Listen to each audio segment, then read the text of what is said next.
മാത്സിന് ഞാൻ ഏത് exam എഴുതുന്നതൊക്കെ 4 mark 5 marks മാത്രമേ വരാറുണ്ടായിരുന്നുള്ളൂ.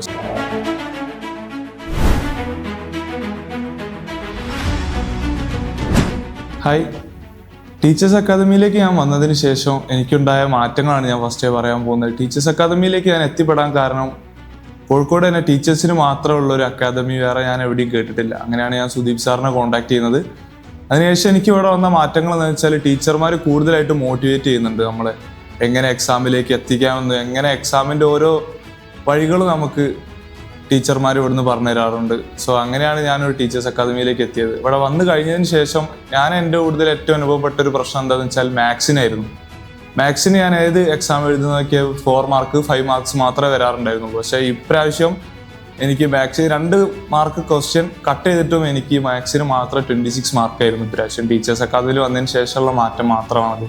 ടീച്ചേഴ്സ് അക്കാദമിയിലേക്ക് വന്നതിന് ശേഷം ഉണ്ടായ എനിക്ക് എക്സ്പീരിയൻസ് എൻ്റെ ജീവിതത്തിൽ നല്ല ഇമ്പ്രൂവ്മെൻറ്റ്സ് ഉണ്ടായിട്ടുണ്ട്. Thank you Teachers academy.